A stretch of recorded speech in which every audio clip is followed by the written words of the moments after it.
Hey everybody, I'm Tara Stiles and I'm really excited to welcome you to the Toms of Maine Wicked Fresh Wild Chat on Wednesdays with you all. I'm really excited to be here.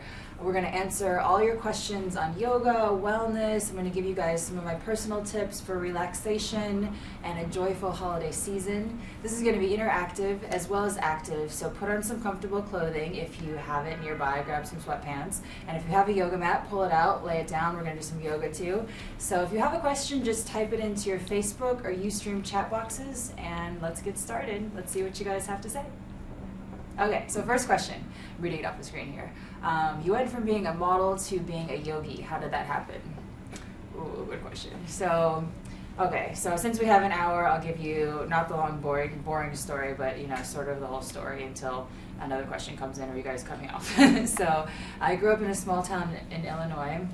And growing up, I was kind of a strange hippie kid. I was doing things like meditating in the woods, and I didn't really know it was called meditation or yoga. And I was part of a ballet program from a young age on. And that's when I got introduced to the formal practice of yoga. So I actually started doing yoga as a kid. And through dance, a photographer brought me into Ford Models in Chicago and signed me as a model. I started doing TV commercials and kind of more goofy things like that suited my personality. So that brought me to New York, but yoga kind of kept going with me the whole time.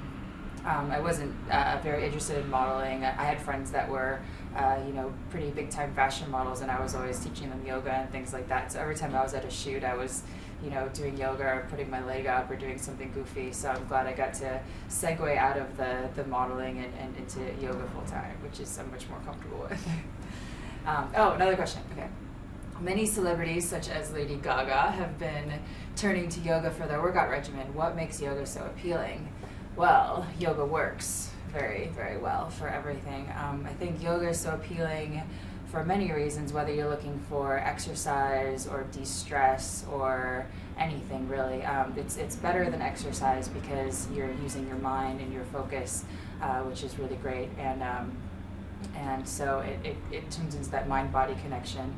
As far as de-stressing, it also trumps exercise too. So a lot of people are I think coming to it for those kind of reasons. Another question. Okay. I have never done yoga, but I think it would help with my stress level. How do I get started? From Lisa Johnson. Is that my friend Lisa Johnson from high school? Hoovie, from Lisa Johnson Hoovie. I don't know. My friend Lisa Johnson's from high school. Okay, so how do you get started? Well, there's lots of ways you can get started.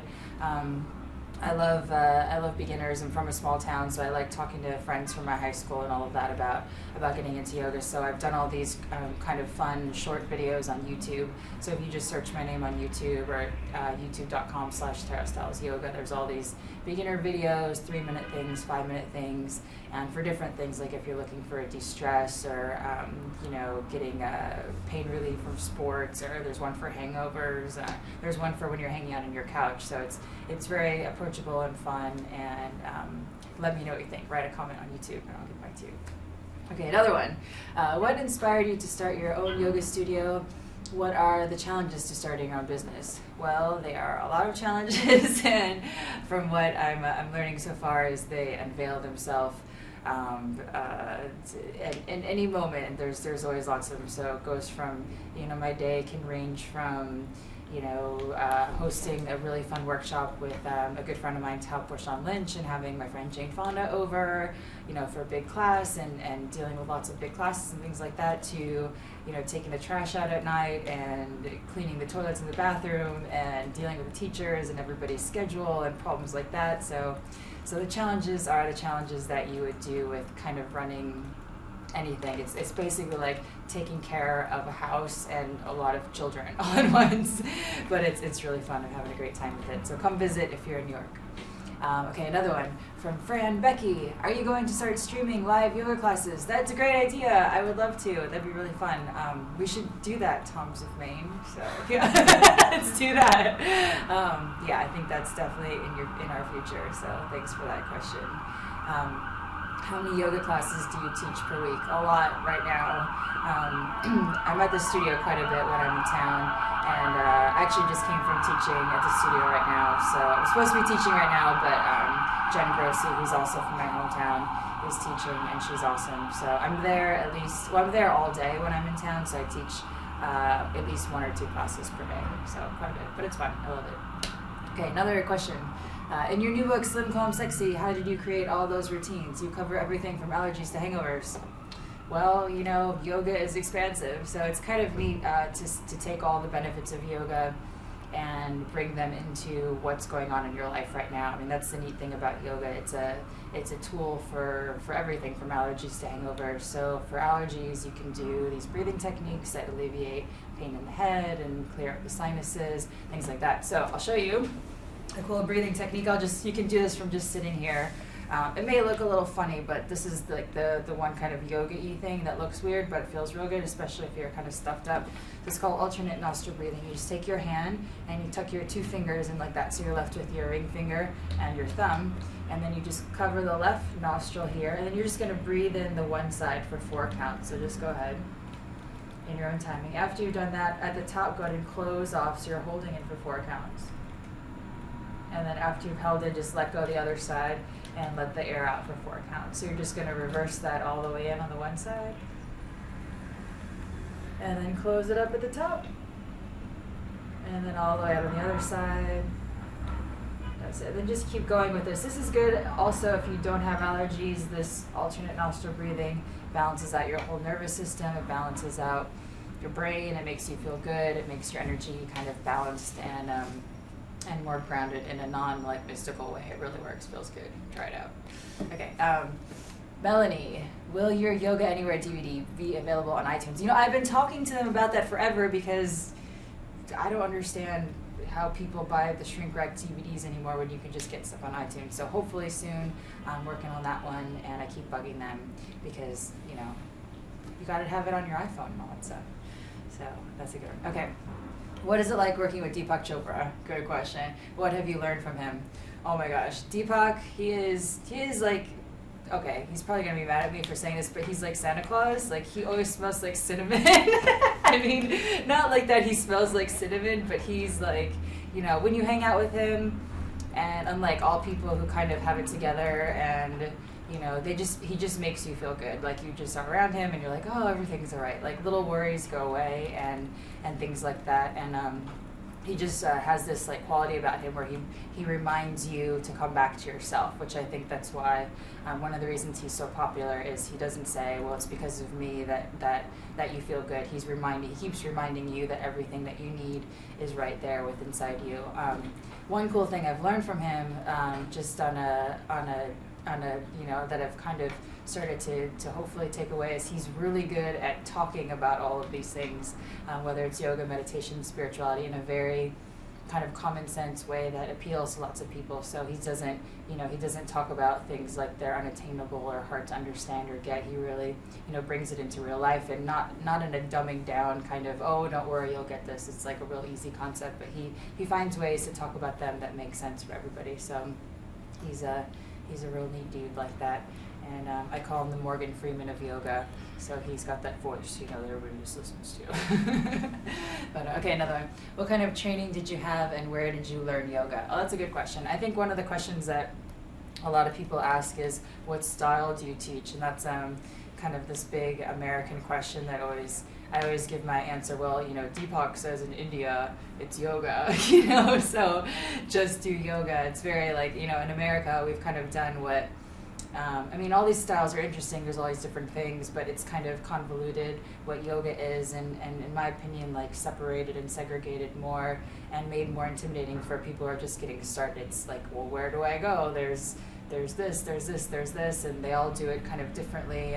There's a style of yoga that will tell you to lift your arm out, put it in, twist it, and then lift it up, and that's how you lift your arm. But you could just lift your arm up, and it's the same thing. So, everybody has a different take. I grew up kind of self-taught, doing stuff in the woods and things like that, and then I learned about Siddhartha and, all these different kind of people that started doing yoga learned like that.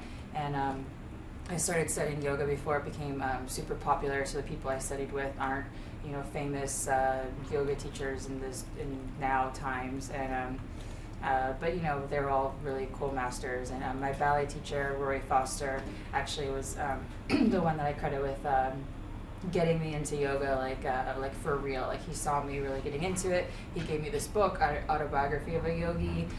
It's a really thick, dense book about disguised life. Yogananda, who has this, he's dead, but he has this organization in California called the Self-Realization Fellowship. So he was kind of a guy that came from India and brought this over, and from then on I just kept learning about people and different things, and I've been more interested in kind of people that have taken a more authentic approach, like Ram Dass and Krishna Das and things like that. And I really am not too involved actually in the whole modern yoga scene. I'm more interested in people doing yoga and things like that. So that's kind of a random answer, I guess. Here's another one. Okay, from Chase. Are there any specific yoga poses that would help someone who's stuck in an office all day? Great question.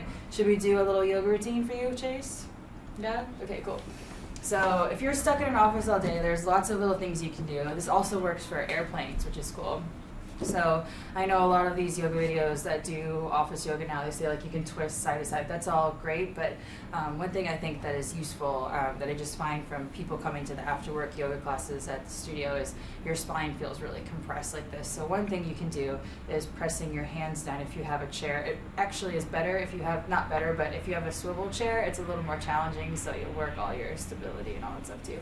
So if you just press down and lift your hips up, you're may not feel like much or look like much here, but you're just lengthening the spine. And then if you can lift one leg, you start to get in the lower abs, which is good, which everybody gets leaving out from the office, both legs. And then if you can press your whole hands and then maybe lift both knees, which is really fun there. It's actually really fun on a swivel chair. You start kind of sliding around there. That's great. And then just twisting, obviously, but after you've done that too, lengthen the spine a bit.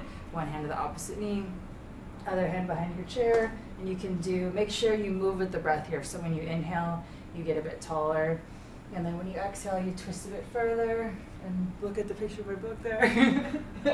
And the studio, come to the studio if you're in New York. And then same thing, other side. So the breath is really what's moving your body. It's not about the position and getting stuck in the position. It's about your breath moving you, and then the breath takes the weight out of the muscles here. So inhaling, lifting, and exhaling, twisting around. And all of this stuff makes you incredibly happy, so it's really fun because all of the stress gets released out of your body, and then you're just left with whatever else is in there, which is usually something good. So good times. Here's another one. Okay, it seems like yoga is only for flexible people. Is this true? Yes. If you're inflexible, you probably just should turn this off and go home. No, I'm just kidding. No, I think, everybody always says that, like, I can't, not everybody, but that's a lot of people, that I talk to, a lot of guys even, they say, oh, I can't do yoga because I'm not flexible, I can't touch my toes. But that is the reason that you need to do yoga. I mean, if you think about it, it's like, okay, you can't touch your toes, fine. But you know what, if you are like this, like we say in a class, a lot of people are like, I can't touch my toes this way, but if you bend your knees, everybody can touch their toes. So I don't want to hear it. Everybody can touch their toes. So you're here, and then that way you're getting your belly and your lower thighs. So you're really getting into the deep part of your hamstrings here, the belly of your hamstrings. And from there you can kind of heal it out wherever you're ready to go, and then relax the head from there. So that way everybody can touch their toes. So then you don't get stuck with this, because this really doesn't do anything. If you're stretching and doing something aggressive like that, it's not as useful as releasing tension here. So if you think about stretching as releasing tension in the muscles on every exhale, then that'll get you a lot further and open up the muscles and strengthen you and prevent you from injuries and all that fun good stuff. Okay. What do you like to do in your spare time when you aren't practicing or teaching yoga? Eating pizza? Yeah, so I don't know. I'm always practicing or teaching yoga, but I like pizza. So I guess I'm usually at this restaurant, Polino's on Houston, or Gemma, this other restaurant, the Bowery Hotel, or eating frozen pizza, organic, of course, but I don't know. I guess that's probably what I'm doing. I watch a lot of Netflix. I don't know, I'm pretty boring. Or a lot of the stuff that I do right now is like writing a DVD or writing a production or some stuff like that. That's probably like super boring to you guys, but yeah, I'm just starting to learn how to cook a little bit, because I kind of cook like a 12-year-old boy, but frozen pizza and going out for pizza are fun for me. Okay, here's another one. What is the equipment every yogi must own? Ooh, okay, what is the equipment? So if you are doing yoga, you might want to have a yoga mat. That's one thing. But you can do yoga without a yoga mat too. I know there was this article in the New York Times about this trend of yoga people not going on the mat. It's being all rogue and everything. But no, if you can do yoga anywhere, which is kind of the cool thing, and kind of like my whole mission really is to get people doing yoga anywhere. So you don't need stretchy pants or anything. Like you can do yoga in your office, you can do yoga on a plane, you can do yoga in bed. There's some in bed videos on my YouTube channel for better sleep and for waking up in the morning, things like that you can really fit into your life. But if you're going to a class, you probably want a good yoga mat. If you slip a lot, there's things you can put over the mats that will prevent you from slipping. There's thicker mats, so you just kind of want to ask around, ask people which mats they like, and I'm not very picky. I can do yoga on whatever, so it doesn't matter to me. Okay. Yes, I heard you are, another question. I heard you are part of Jane Fonda's new team of fitness experts. Can you tell us a little bit more about that? Why, yes, I can. I'm very excited about this project because obviously Jane Fonda is my hero and should be everybody's hero in my opinion. But I've idolized her since I was a little girl. She's just such a rad person. But it was probably like one of the coolest moments. I got a call and Jane wanted to have dinner with me, and I was like, what? So they're like, you have to get in a plane. Your ticket's taken care of. Just you go to LA. Like you're getting picked up, going to have dinner with Jane, and I'm like, Jane Fonda. So I was like so excited. I'm sitting there having dinner with her and her boyfriend and a couple other people, and I just got to sit with her and talk with her, and it was kind of a cool coincidence. This woman, another friend of mine who's 92, Tal Prashant Lynch, was coming to the studio at Strala to give a workshop, and Jane was like, we're getting back into fitness, we're doing these DVDs. She asked me to be a part of this DVD series. It's coming out December 26th in all of Target stores. Really approachable, fun yoga, and Jeanette Jenkins is also in it. She's doing a fitness line. The Tone It Up girls, which are now friends of mine, Karina and Katrina from the Tone It Ups. Lots of fun things. So Jane has kind of formed this team of fitness people. So I'm just super happy to be the yoga part of that. And so she came to the studio and met Tal and brought her dog Tallulah, which was adorable, to the studio, and took a bunch of pictures, put on her blog, and wrote a cover blurb for my book now, and we email, and yeah, I mean, my life is pretty cool. I'm pretty excited to know her. She's awesome. I'm a big fan. Okay, another question. I have a question about the plow pose. Every time I do it, I seem to get neck pain or my heart starts racing. Is that normal? I don't like this word normal. I guess it's lots of things happen all the time, especially plow pose is a tricky one. Because your neck is different every day. I mean, a lot of people I see in class just kind of flop over into plow pose and, I've done this every day, it's fine. But, your neck can get really tense, especially in the mornings if you're doing yoga in the morning. So it's good if you're doing plow pose to kind of back off and slow down and just take it easy. I can show you. So if you're on your back here, coming into a plow pose, really, without killing your neck. If anything hurts in yoga, just don't do it. Like, who cares? There's like a bazillion poses you can do, so why stress over being in a pose? It's not about the shape of the pose. So you're over here, just reaching your feet up to the ceiling. You can bend your knees a bit, press your arms firmly into the ground, and then just one vertebra at a time, start to bring your feet over your head. Just really go slow so you can feel one notch at a time. You want to keep your head and neck in the middle of your body for this one. So if your neck is tense and your feet are way up here, that's totally fine. If your feet naturally come down, that's totally fine too. But just go easy and back off and just hang there for about 10 breaths or so, and then rolling down. As you roll down, bend the knees in.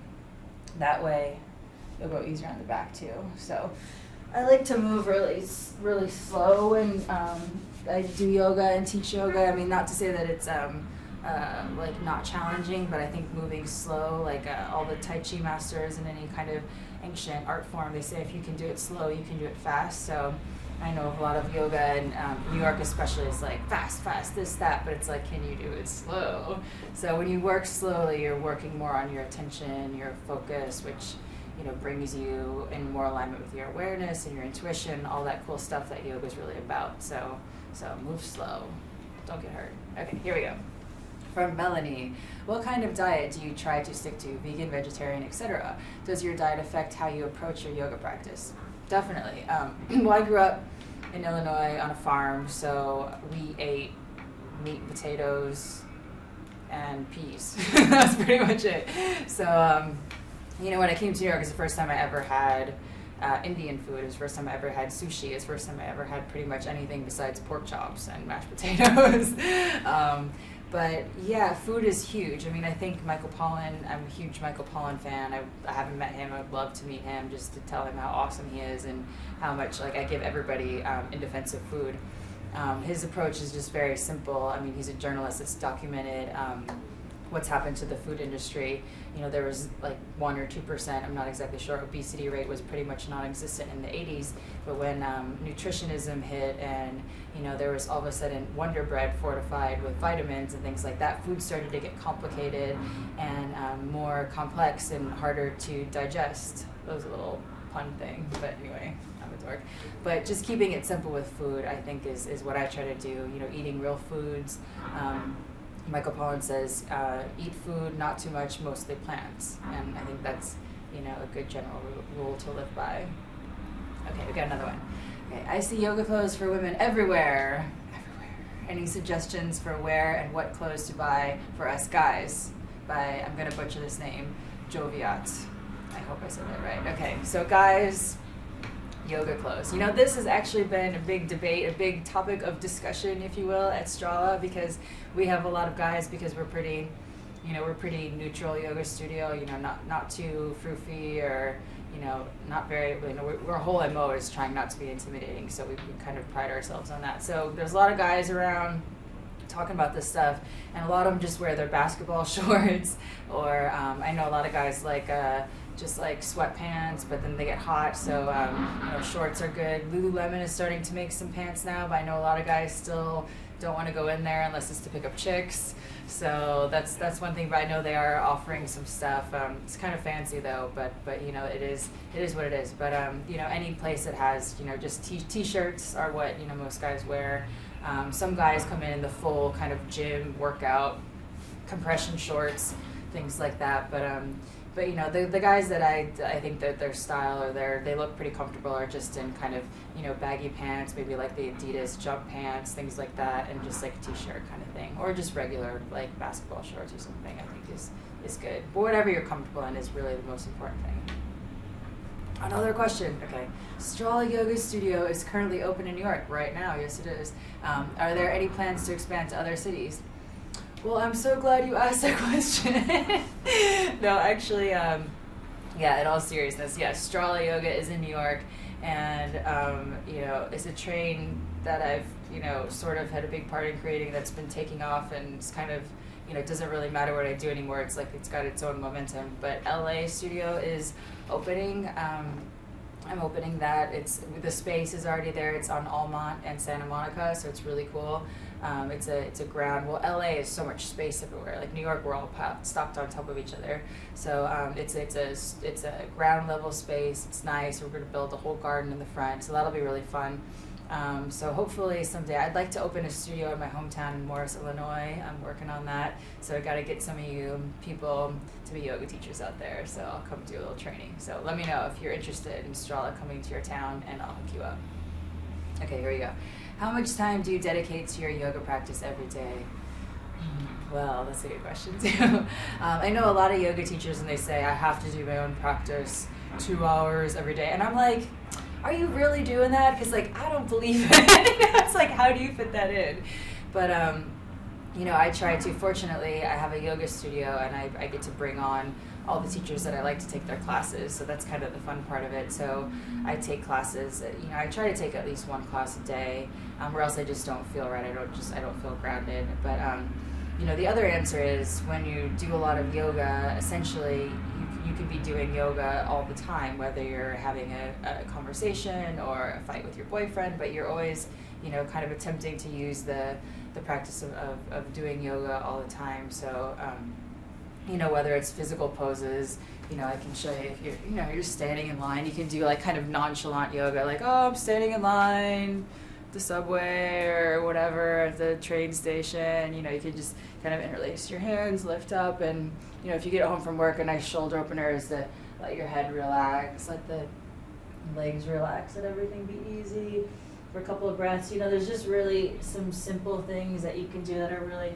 direct that help things open up. One thing I totally love that I'm doing in classes now, it's not really, I think like anything can be a yoga pose, but just hugging one knee into your chest and kind of just like sinking it down. It gets into your hips because, we're all sitting in chairs, we're sitting in cars, things like that. Just doing that on one side and then the other side. And then if you can go from there to just like a lunge kind of thing is really good. So there's just really simple things that anybody can do. You don't have to be putting your foot behind your head and doing all this kind of things. One thing, if you have a bit of time, a kind of cure-all yoga pose is a pigeon pose. So just like I did right there, just scooching a foot over to the side, easing your knee down. And if you have tight knees or if you have any knee pains, like guys that run or girls that run or old sports injuries, you can put like a pillow or something under your hips so you're propped up a bit higher, but you don't want to be feeling any tension in the knee when you're hanging out here. So this is something you can do like before bed or in the morning or when you get home from work. It's just a really great tension reliever from sitting in chairs all day, and a lot of tension is stored in the hip area. You can even lengthen up and walk over and just kind of hang out here, make a little pillow with your hands for a little while, and obviously make sure you do the other side. So lots of cool things that you can do all the time. You can do breathing exercises all the time, which is neat too, which I like to do if I'm in like a conference call or something that I'm just like kind of annoyed about. I'll just breathe and wait for my turn to talk. So, okay, anyway, there's another question. Can you describe a normal day in your life? From Catalina. Ooh, okay, well, every day is so different, but I guess I can describe today, maybe. I don't know. Maybe that'll work. Okay, so today I got up around 6.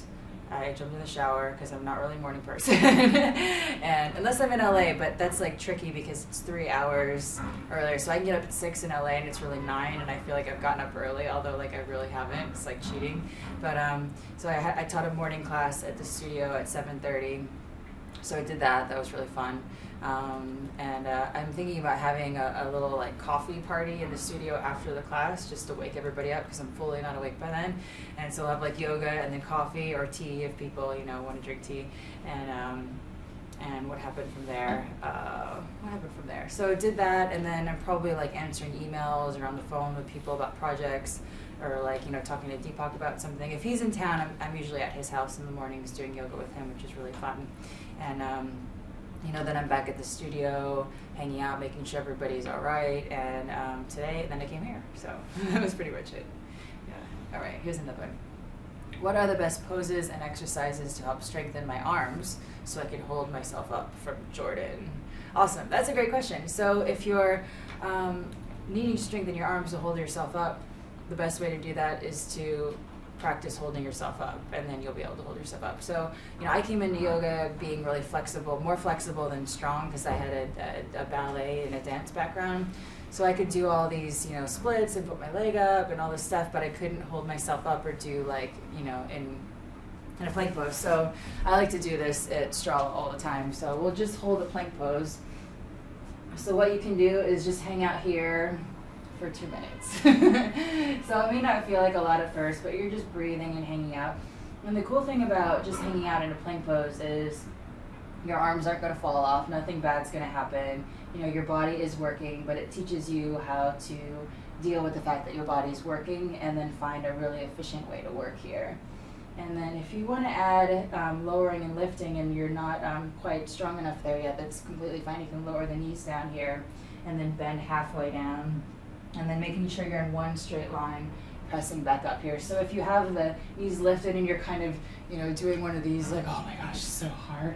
But like, you can do it, you can do it with the knees down, that's totally fine. And then I gotta tell you, because I couldn't do this even just like a year or two ago, it was just like lowering down and then pressing back up. So it's not a big deal once you do it for a while. And then the hard part is doing something when you can't do it and making yourself doing it anyway. And just getting over the fact that it's hard, and then it's not hard anymore. So you can do it. Okay, one more question. Another question. Is there a mantra / quote that represents the way you try to live your life? You know, I had this idea recently because my like plate of activities is getting kind of full, and you know, when that happens, I feel like in your life, you know, like I'm not saying that my life is busier than everybody else, because everybody's lives that I know are incredibly busy, and you know, the whole thing is everybody's busy. But one thing that I think is interesting is, you know, for me is if it's fun, if I want to do it, and if it's easy. Not saying like it's easy, like it doesn't take effort, but if it feels effortless, is that a word? If it feels effortless, it's fun, and you want to do it, then do it. So for me, that goes for work relationships, friendships. Projects I work on, people I hang out with, people I spend my, you know, free time with, things like that. If anything becomes like heavy or stressed, or it's just not working, it's just not working. Like you can just move on and do something else. So I think that's really helped me, at least in the last couple of years, to navigate and direct things in a fun way. And then once I kind of kept going with that, everything is, you know, not to say that there's no work, but it becomes a lot more fun because it becomes a lot more freed up and less stuck in the head, which is kind of cool, kind of fun. Okay. I'm a guy and have found myself struggling with many poses while the women in class do them with ease. Are there any specific asanas better suited for guys? No, it's all for everybody. You know, it's like the girls are saying the same thing about you when everybody's doing plank pose, you know. And I think the main lesson there is to stop comparing yourself to other people. You know, who cares? It's like, it's yoga, it's a pose. Who cares if you can do it or you can't do it?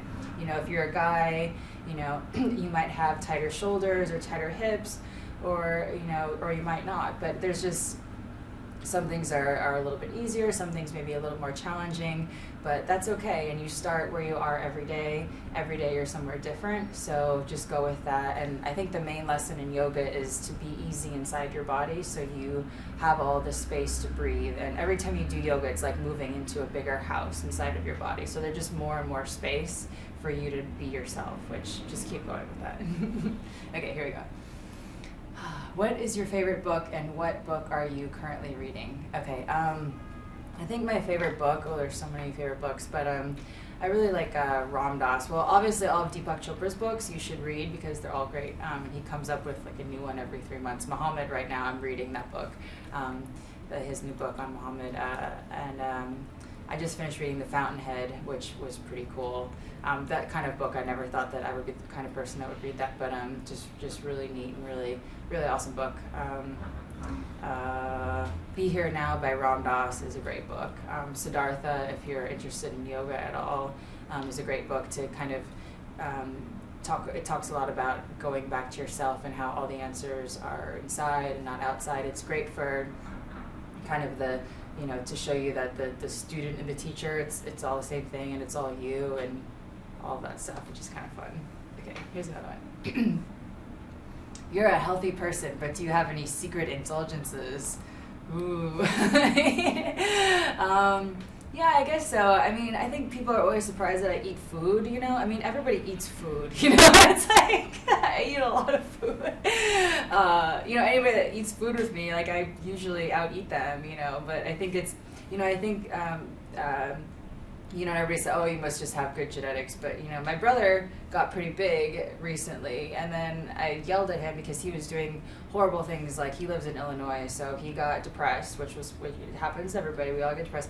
But he was drinking these Mountain Dews that were this big, like, every day from the gas station. I told him to cut that out. He cut that out, and he got back down to normal size. So anybody can get unhealthy. You know, I think that I love life, and I love eating healthy foods. I don't like eating crap or things that aren't really food. So, you know, I kind of grew up eating fresh food, so I like eating real food. So I think that's why it keeps me healthy. Okay, what's the most common benefit your students want to gain from yoga practice? I think people just want to feel good. I think that's why one of the underlying reasons that people come to yoga, you know, at least at Strala in New York, it's, you know, New York's such a cool place to be doing yoga because everybody's on the same level. Everybody's stressed out. This is a hard city to live in, no matter who you are, no matter what your income, no matter what neighborhood you live in. Everybody has struggles. it like costs money to leave your apartment in New York. Like, you go outside, like you can't get a drink of water or something without a big expense. So there's the financial stress, there's the job stress, there's the everything. It's an island, this concrete jungle. So I think it's neat because also the energy, everybody's here for a reason. So everybody has, goals and ideas and all of this excitement, energy and enthusiasm and talent. So having all of that come together, people just want to get back to that and get rid of all the stress and the tension and the day-to-day nonsense that gets layered on that. So when they come to yoga, they remember why they're here, what they're doing, and all that good stuff. So that's kind of a fun thing to see, especially in New York. Here we go again. How can I avoid the fear of a headstand? Do a somersault. I think that's the trick. Do a somersault. So what's the worst thing that can happen when you do a headstand? You fall over and you do a somersault. So I'll show you. I can do a somersault. So hopefully I won't run into anything here. So you just squat down, and you do a somersault like that. Like, who cares? So one thing for a headstand, just do a somersault. If you're totally freaked out, do that, and then no worries. If you're still freaked out to do a headstand, make sure you're with somebody who's done a headstand before, or a yoga teacher that can show you how to do a headstand. I can show you some steps right now. So you want to interlace your hands pretty loosely. I make this joke, and I don't make it anymore, but I'll make it with you guys because we're tight. But I made this joke that's like church but less intense, So but then I told it to this Buddhist guy, and he was like, I'm Buddhist, don't tell me that joke. So it's like a very much like Illinois Catholic joke. So it's like church but less intense. So yeah, sorry if that doesn't work for you, but just a loose grip there. So you have the very top of your head's gonna go on the ground. So your hands are holding the back of your head just real loosely. And then if you're okay here, you just tuck your toes and straighten your legs. So you're in a headstand. You're getting all the benefits. Your nervous system's getting all the benefits. Everything's just great in a headstand here. So this is totally a headstand. You can hang out here for as long as you want, and everything's cool. If you're happy here, you can start to walk your feet in a little bit, so you're getting your hips right over your shoulders. Everything's in one straight line. Once you're in one straight line from here, maybe try lifting one foot. See what that's about. Maybe put it back down. You don't have to do this all on one day. This can go over the course of months, Other foot and put it back down. And if you're okay there, maybe bring both feet up. And that way, if you're here and you're like, I don't want to do this anymore, you can come all the way down. But if you're here and you're like, okay, this isn't feeling so bad, you're already in a headstand still, you can start to lift the legs from there. And then you're in with a headstand with the straight legs. So that's one way to come into a headstand pretty safely. And you can work on all the little steps from there, so which is pretty fun. And after you come out of a headstand, make sure you rest and child's pose. Your face will get all red like mine is, and yeah, headstands are fun. So if you're afraid, get over it and do that because you'll have a good time. Okay, here we go. Is there a charity or cause you are passionate about? Sure. There's lots of things I'm passionate about. One thing, since I got to know Jane, she's involved with this really great organization that she spearheaded in Georgia, and it's to help out girls that are, to educate them about pregnancy and about life choices and things like that. So that's something I'm really excited about helping her, especially with this video chat. They're donating proceeds to her charity, and it's just really exciting, and I'm happy to be a part of that one. So tell me what charities you guys are affiliated with or excited about. Okay, here we go. You worked with Brooklyn Decker on a DVD series for Elle. Did you have fun working with her?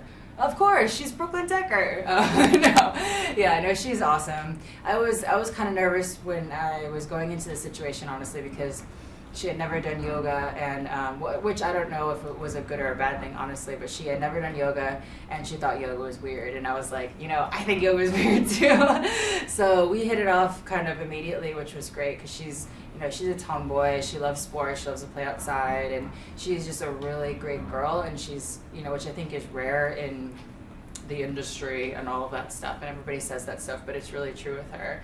And she's been great. She comes to the studio when she's in town, and we're in touch. She was on the cover of Women's Health magazine, and I write for them, and they published my book. So she's just a super cool girl that is normal, which I think it's really fun.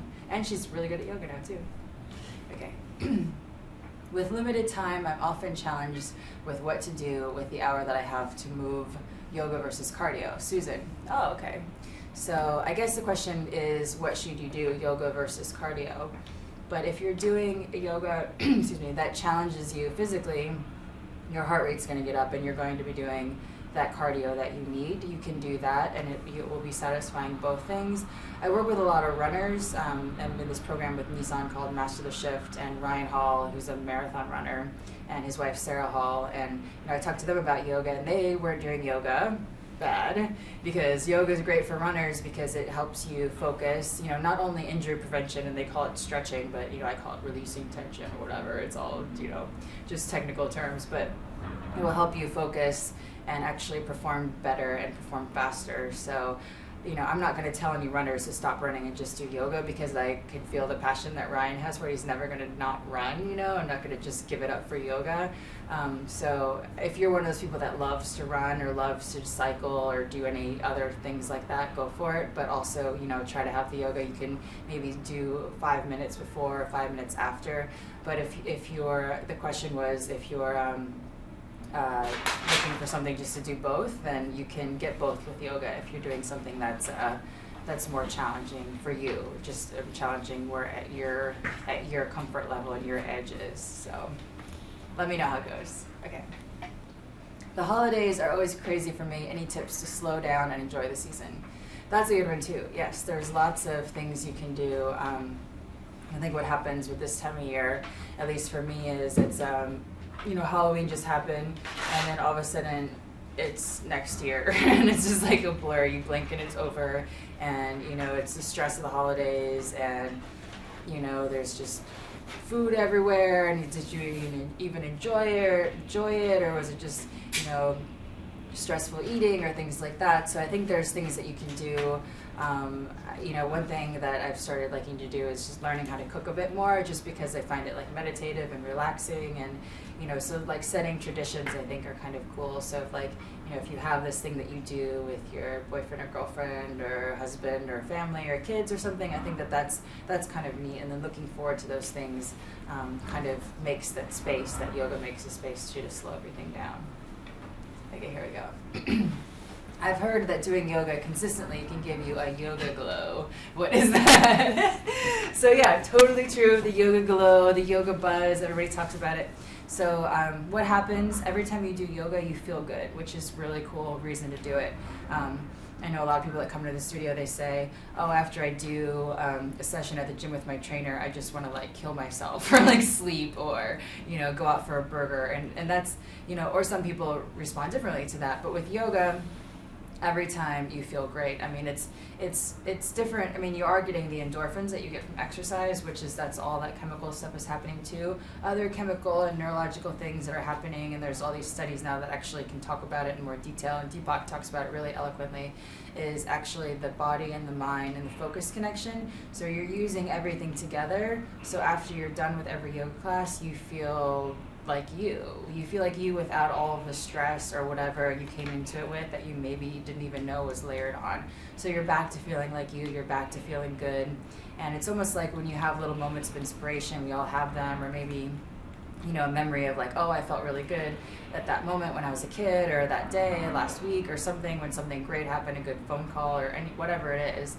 Yoga brings you to that place and reminds you that you always have that ability to feel good, which is cool. What is your favorite yoga position / stretch? So I guess this changes. I mean, I like all of the yoga positions, but I think one move that I like, or at least I like doing now, is plank pose, which I never liked before because it was always hard for me to hold that because I couldn't do it. So once I started just making myself say, okay, fine, every day I'm going to do plank for 2 minutes and just see what happens, because my arms aren't going to fall off. Nothing bad's going to happen to me. I can do this and it'll be okay. Because before that, I would just go, okay, I'm going to do splits, everything I'm going to do, I'm going to put a back bend to it because I can do that and that's easy for me. But I decided to take what I was doing with yoga into, what's not easy for me. And if I do that, then maybe things that aren't easy in my life, I'll have more tools to navigate through them there. So that's kind of where yoga in your body and yoga in your life come together a little bit, which is pretty neat, and again, not mystical and weird. If you're flexible in your body, you're flexible in your life. So that's cool. All right.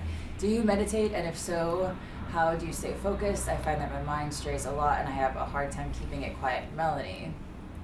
Yes. All of our minds stray. I mean, they call it in yoga monkey mind. It's like, little monkeys like dancing around everywhere. So, the little thing. All day long, things are happening in your mind. But the cool thing about meditation is the more meditation masters I've talked to or hung out with, this woman Sharon Salzberg, who's like this, she's written lots of books, she's friends with Ram Dass and all these people I admire. I also admire her, obviously, but she talks about meditation in a way. I've been to see her lecture and talk about these things, and I think these people that are yoga masters, like, beyond what I've been doing, I'm just doing my own thing, like, they never have thoughts when they meditate, and that's, the level that you reach, you just sit and there's no thoughts. And she said she was sitting in some temple in India, like, thinking about a cheeseburger, and I was like, but I thought, how is that possible that you're doing that but I'm doing that? So I think the cool thing with meditation is you just sort of find out what's going on with you and find out where you're at. So you're sitting, and it's kind of like a technique that works for me is, if you think about, if you ever have done this, we've all probably done it when we were little kids, just lying on your back watching clouds go by. And you don't like fixate really on a cloud. You may think, oh, that cloud looks like that, or that cloud looks like that, but they just keep going by and it's all okay and everything's cool.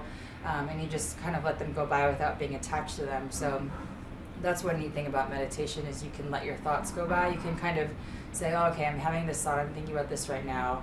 And then if it's really important, I'll think about it later. So you can just let it go. But I like to tell people, because I've figured out how to do it myself, if you're meditating and you like live in New York and you have to get stuff done, put a notebook by what you're doing. So you meditate, you think, okay, I have to do this, I have to like pay that bill or like call this person back, write it down so you don't forget. Because then you can actually write it down, forget about it until your meditation's over, and then come back to your breath. And keep doing that as many times if you think about things. But then it'll allow you the freedom to come back to your breath in a less pressurized way, which is fun. Okay, here we go. Do you prefer yoga indoors or outdoors, and why? Fun. Well, I like yoga everywhere, of course. So, I do. I'm a geek like that. I think you can do yoga anywhere. But every time I go to LA, I made friends with the people at the Standard, so we do a class by the pool outside, which they never did before me, which was kind of funny because they got to know me. They're like, well, you're always like doing yoga in town. That's so I got to know them, tell them about like what I'm doing, and I was like, well, let's do a fun free class by the pool and just like invite everybody, and it'll be like this fun thing, and we can do it this summer, but it's always summer there, so every time I go there we do a class, and it's kind of neat because a lot of people come, but then a lot of people are also like having drinks and food and watching. So it's kind of a funny place, but it does kind of just like bring people back and take the pretentiousness off a little bit, take the edge off of, you don't have to be in a serene canyon and waterfalls and all that stuff. I mean, you can find that anywhere, if you read. Here we go again. What is the most difficult yoga pose you've come across? Oh, well, they're all difficult if you think about it. I think the cool thing about the yoga poses is, a lot of people get obsessed with doing this pose and doing this pose. Oh, I want to do this pose. I never cared about that stuff because I grew up dancing, so like all the performance aspect, I don't have it. I'm just more interested in the internal benefits and all that stuff. And I can do like a lot of the hard, not all of them. I mean, I don't think anybody can do every single yoga pose, but the more interesting thing is what's going on with your brain and if you're thinking when you're doing the poses. So you can't really tell that. So it's like you can't judge yoga. You can't put one person next to one person and say, well, that person is doing it better than that person, unless you can tell that their mind is restless or that this person isn't, because that's more advanced, or that's more the place where you want to work toward getting. And then once you have that place, coincidentally or not so coincidentally, all the poses and the strength and the balance and the flexibility, all that comes a lot easier. So once your mind is clear, you can do more with a lot less effort, which is cool. Here's another one. Okay. For how long and how often should beginners practice yoga so they don't exert themselves? Interesting. So I think it's good to exert yourself. You are working when you're doing yoga.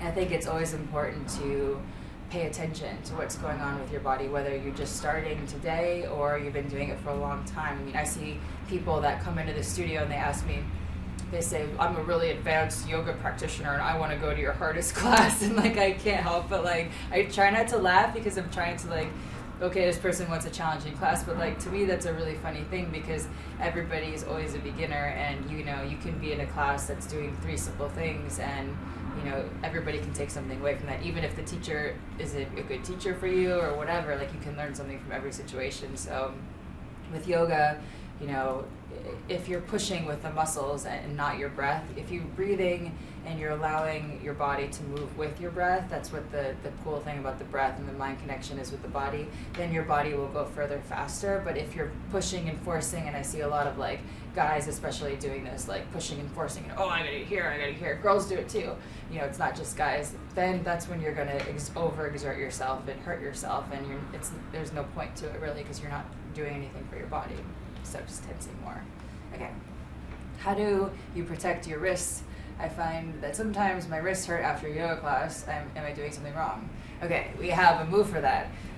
That's true. Also from wrists from, you know, everybody's on the Facebook page and like work email / Facebook page these days. So we do a lot of wrist stuff. Well, I teach a lot of wrist stuff in yoga class because when people stop and shake out their wrists, I'm like, oh, they shake out their wrists when it's a hard pose, like that they don't want to be in. So we do these things to get into the wrists, which are good to protect your wrists in yoga class and also help all the computer stress. So before a yoga class, if you get in kind of early, or you know, you can even do this when you get home from work, kind of things. Like this doesn't have all this stuff. Like doesn't have to be thought of like is in the yoga studio. Like if you're not going to yoga studio ever, like who cares? You can do yoga on your own. It doesn't matter. So you can have just hands on your hands and knees here, and then one thing you can do is turn your wrists around so your fingers point toward your hips, and then from here start to sit your hips back to your heels, but only go as far as you can, keeping your whole wrist on the ground there. So it doesn't matter. Again, this is a perfect example of it doesn't matter what the pose looks like. It matters more what's happening in the wrist there. And then same thing other sides. You always want to make sure you're even on both sides. I know you guys know that. So just doing that a few times on each side. And then another one, this is going to look kind of funny, but making tight fists. Not super tight like you're going to punch somebody out, but I've never punched somebody out, but I would assume if you were going to punch somebody out that you would have a little bit of a looser fist so you don't break your own hand. But you're going to bend your elbows here, and tops of your hands on the ground, and then slowly start to straighten your arms, but only straighten as much as you can, keeping that tight fist. That way you'll get a nice stretch, a nice release in the top of your wrist there. That's all the carpal tunnel Facebook injuries. And then another cool one to do is stepping on the hands. So just stepping on your hands here, so the tops of your hands go on the ground, toes come up to the insides of your wrist. And this is also a great one for your back and neck, just relaxing over the legs here. So I'll show you from the side a little bit. So you're just hanging out here and just hanging there for a couple breaths. And then you can do the opposite, so spinning your hands out to the sides away from you and stepping on them this time, palms go on the ground, toes up to the other sides of your wrist. This one you kind of even squish your toes in your hands, get a nice little massage there, and then hanging out for a couple breaths. So those are some good ones you can do kind of before yoga, after you're home from work, or if your wrists are sore just from whatever. Good stuff. Okay, another one. Which of the different types of yoga is your personal favorite? Ooh, well, I much prefer yoga. No, I know there's all these styles of yoga now. There's, so many styles. But I think it's cool, like, in talking to Deepak too, because I've always just said, well, I teach yoga, well, what style do you teach? And, some people will come out of my class like, oh, that was kind of like power yoga, or that was kind of like vinyasa yoga, or that felt like Ashtanga, or that felt like, you did some Kundalini stuff. But I think, what's interesting about yoga is it's very broad and very expansive, and you can bring lots of different things into it. And at the same time, I'm not trying to create my own style, because I think that's just divisive even more of yoga. So I think there's lots to take from all of the, as far as you go ancient wise. I think some of the modern stuff gets a little wishy-washy, but just in my opinion. But if you stick to yoga, you'll be good. Okay. From Ashley, I heard your husband is also a yogi. Do you have any advice for getting a boyfriend to try yoga? Oh my goodness. Well, yeah, you can drag your boyfriend to yoga. That'll be good. I met my husband at a yoga camp thing. So, yeah, I thought that I would never get married, and, you know, boys are silly and they're all crazy. And I was definitely at that stage of life. And he was the first person that I met that did yoga who was a guy who was normal. So I didn't know that that existed either, because all the guys I met in yoga were not for me. We would stick with that. But getting your boyfriend to do yoga is fun. You can appeal to all sorts of things. You know, I feel like it's like an elevator pitch. You have like 10 seconds to convince somebody while they're gonna do yoga. If your guy is a runner, don't say it'll prevent injuries, because runners are only interested in being faster. Tell your boyfriend that yoga will make you faster and it'll improve your game. Tell him that Ryan Hall does it and it makes him faster. If he's stressed at work, tell him it'll de-stress him. If his life is crazy, say, oh, this will just totally calm you down. If he wants to lose weight, say this is it's the best new weight loss thing. You know, whatever it takes, just, you know, you can make up something. Okay, here we go. I find my shoulders always creep up toward my ears when I do yoga. Do you have any tricks to help remember to keep them relaxed and down? From Jordan. Yeah, just drop your shoulders. You know what I mean? I think that happens with everyone. You know, it's like tension comes up and up and up, and you're like, oh, what do I do now? But you can just drop them. If you remember, I mean, I think it's good that you're bringing attention to it right now. It's like meditation. If you notice that you're thinking, that's a good thing. Because you could just go on thinking and going on being unaware of whatever your bad habit is, whether it's tight shoulders or monkey mind or being mean to everybody or eating junk food. But if you bring attention to that matter, you're going to remind yourself. So I think that you just reminded yourself, and hopefully I'll remind you to drop your shoulders when you're doing yoga. Just relax. It's okay. Here we go. What tips can you share on doing yoga while traveling? You know, that's definitely an interest of mine, because in the last few years I've been a frequent flyer and a hotel. I basically live in at the Standard in LA, and you know, that's been kind of fun. But there's things you can do right when you get off the plane. If you can go from the airport to a yoga class, that's cool, and if you have the luxury to do that, that's awesome. Things you can do when you're in your hotel room, or just lying on your back, bringing your legs up the wall, that makes your blood flow the other way. It gets into your circulation. It undoes a lot of that stuff that the airplane did. If you can just do, on YouTube, I have a bunch of videos for hotel room yoga, because I'm obsessed with it, because it does make you feel better, and it brings you back to yourself in the way that you feel normally when you feel good. Because I know when you're traveling, or at least when I'm traveling, and everybody I talk to that travels, it's no fun. You don't feel normal, you know, at least for a while. So doing a little bit of yoga, even 5-10 minutes, can bring you right back to yourself, which is cool. So having that doing is good. You can even do stuff on the plane. You can do like the stuff I showed you guys before, like this thing. Nobody cares. I mean, everybody knows what you're doing now on the plane, and it's fun. You can like share with your friends. I mean, I used to go to the bathroom and do this stuff in the plane, because I'd be too embarrassed to do it in my seat. But now I'm like, I talk to everybody. I'm like, yeah, I teach yoga. You should do this too, and everybody's doing it, and it's all fun. So do it in the airport. I mean, animals, they stretch all the time, and they're not making fun of each other, so why should we? You know? Okay, so thanks for coming. This has been really fun. Thanks for joining me today, and thank you, Toms of Maine, for having me as part of your Wicked Fresh Wednesdays chat series. Healthy lifestyle challenges, relaxing with yoga, or making a switch to natural products, which is always good. Don't forget to visit the Georgia Campaign for Adolescent Pregnancy Prevention. The website is gcapp.org. It's my good friend Jane Fonda's organization. It's really lovely. You should check it out. Thanks, everyone, and have a great night. Talk to you later.